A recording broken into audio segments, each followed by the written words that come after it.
Today is known as Yom Hashoah in Israel. This is the day in which we commemorate the terrible Holocaust, the victims of the Holocaust, 6 million.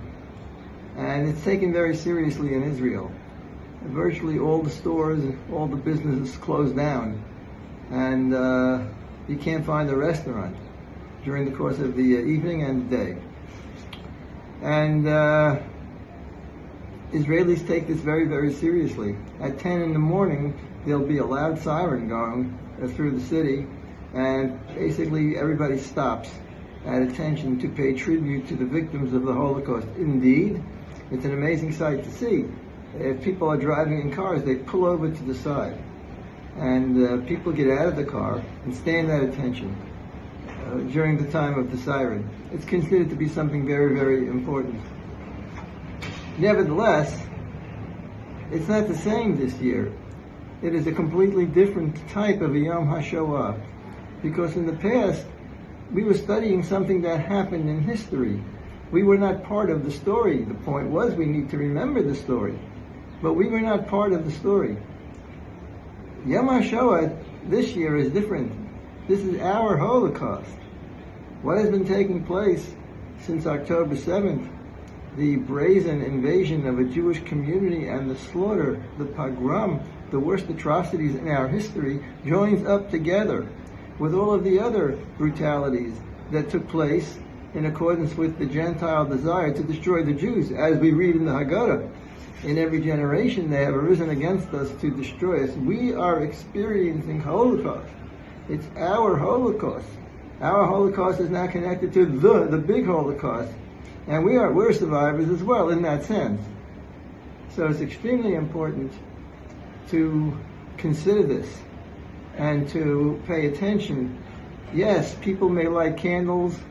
Everybody is lighting a candle, and then there are prayers that they are saying to remember, and to remember not just those who died in the 1940s, but we have a list of those who died in the current situation very recently, and those who are still captive, those who are not yet released.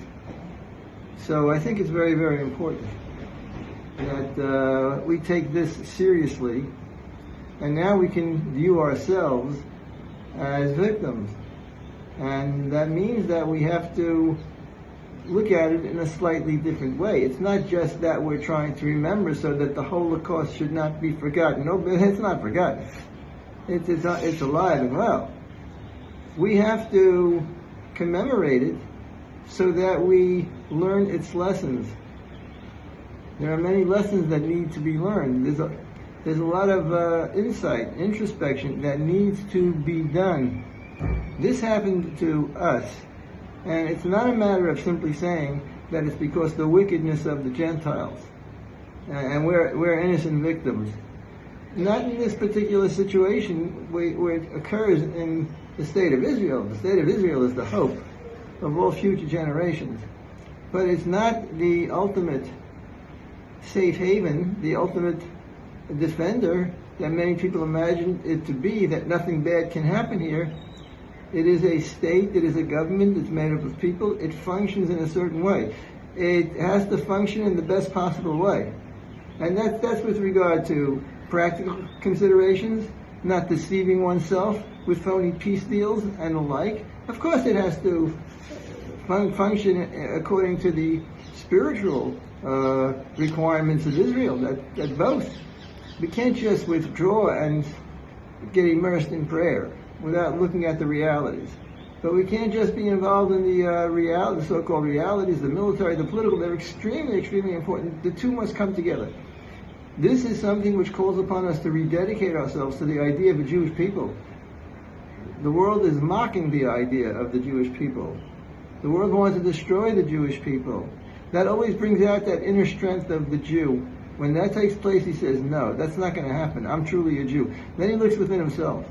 Then he finds the sources of strength and all the good things that pertain to being a Jew. That is some of the things that this commemoration should lead to. Most important of all is that we don't ignore it and look at it, well, that Holocaust, that happened in the past. No, it happened now. It happened to us. It's something that we have to be involved in. It's something that we have to observe, experience, mourn for, and emerge with a new attitude, with a new approach to how we are going to live our lives.